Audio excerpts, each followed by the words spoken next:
Este sábado lo vamos a dedicar también, tal vez sea el último que dediquemos a las obras clásicas con saxofón alto en calidad de solista. El autor que elegimos es Alexander Glazunov.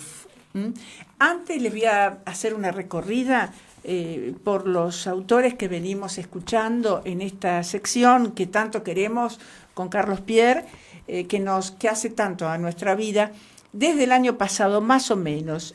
Les doy algunos nombres: Aaron Copland, George Gershwin, Beethoven, Händel, Tchaikovsky, Paul Dukas, Ravel, Dvorak, Mozart, Vivaldi, Brahms, Rossini, Liszt, Rimsky-Korsakov, Borodin, Chopin, Bragato, Héctor Panizza, Debussy, Grieg, Bienvenido Bustamante la semana pasada, Berlioz. Son algunos de los muchos autores que hemos ido poniendo en el aire, pequeños fragmentos para acercar a los más jóvenes a la música clásica. Hay mucha gente hoy en día joven que estudia instrumentos clásicos. Por eso es un pequeño aporte que damos. Creemos que es un aporte, a lo mejor no lo es, y es un gusto nuestro que compartimos. Hablamos de Alexander Glazunov. ¿Quién era este señor? Nació en San Petersburgo en 1865, ruso, fue un gran compositor, director de orquesta y un maestro muy influyente. Perteneció al grupo de los cinco. Recuerdan que de esto hablamos hace un par de meses. Y fue el cultor de la llamada música de programa. Su padre era un librero y editor y desde muy joven lo hizo estudiar música, y lo hizo nada menos que bajo la dirección de Nikolai Rimsky-Korsakov. Su primera composición, porque fue un prodigio, la terminó a los 14 años y escribió 8 sinfonías. La primera la estrenó a sus 16 años. Bueno, notable. Su popular poema sinfónico Stenka Razin también fue un trabajo de juventud. Franz Liszt se fijó mucho en lo que hacía Glazunov y divulgó su reputación como gran compositor joven. 8 sinfonías. Decimos que la gran influencia, estábamos diciendo, la tuvo su mentor y amigo Nikolai Rimsky-Korsakov, ¿no es cierto? Y junto a él terminó los trabajos inconclusos que por fallecimientos dejó Alexander Borodin, como la ópera El Príncipe Igor y las danzas polovtsianas. También se encargó de componer la música que representó a Rusia en la Exposición Universal de París de 1889. Se cuentan algunas anécdotas, ¿no?, de este hombre que amaba tanto la perfección en la orquestación, los conocimientos. Era un poco tradicional sin serlo, Glazunov sin serlo. Por lo que se comenta que un compatriota y contemporáneo suyo, Prokofiev, se las veía bastante difícil para enfrentar a este gran maestro Glazunov. Cuentan que un día, después de la ejecución, de la interpretación de una obra de Prokofiev, Glazunov salió espantado del teatro, tapándose los oídos. También se dice que en 1900, creo que 16, 17, Prokofiev quiso presentarse, mejor dicho, se presentó en el concurso de música clásica de Roma, que es famosísimo, y el que lo bochó fue el maestro Glazunov. Con los años, representando a Rusia en otra conmemoración en París, decidió abandonar el sistema ruso y se radicó en París junto a su familia, donde falleció. Era un seguidor de Brahms, admiraba a Brahms, recuerden las 3B, ¿no? Tenemos a Bach, a Beethoven y Brahms, y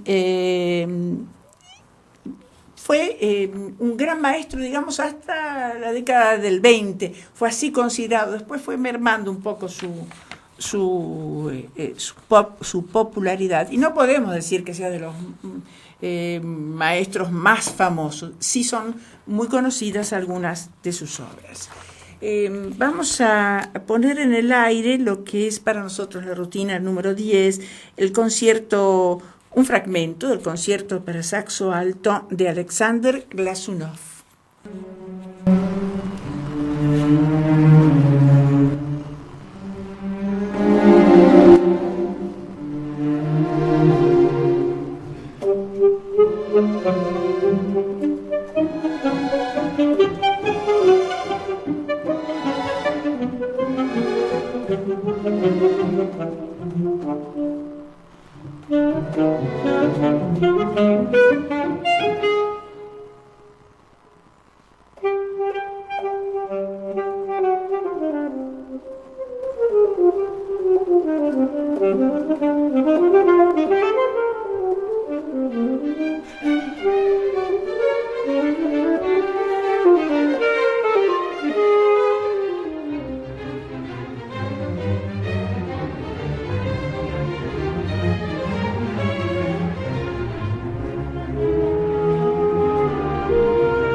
Muy bien, es el final de los 4 movimientos que componen el concierto para saxo alto de Alexander Glazunov, que es lo que escuchamos, tratando de mostrar algo de algunas curiosidades musicales que hay, la inclusión de distintos instrumentinos, en este caso instrumentos, en la música clásica. El saxo uno lo une en todas sus versiones con el jazz, pero también ha sido incluido por primera vez en la música clásica por Berlioz, nada menos. Así como el clarinete, a quien nosotros solemos pensar como un instrumento más de orquesta sinfónica, fue admirado por Mozart y hubo grandes clarinetistas de jazz.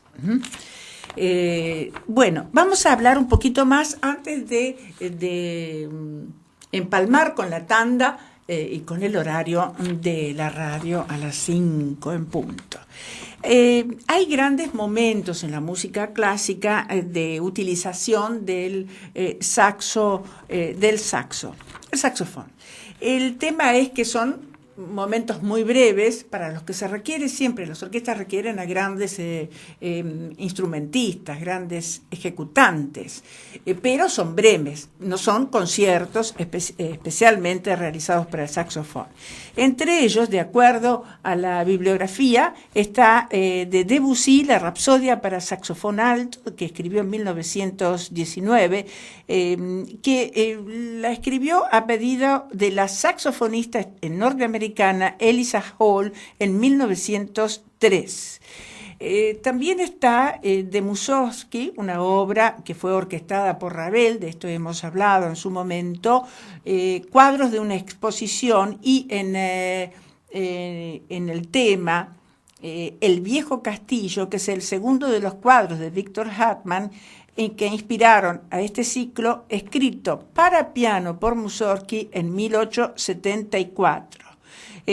Cuando Ravel orquestó los cuadros, en 1922 asignó al saxofón alto el canto del trovador, que es una acción muy imaginativa y muy brillante, en manos del maestro Ravel. Bueno, tenemos a Glazunov con este concierto para saxofón de 1934.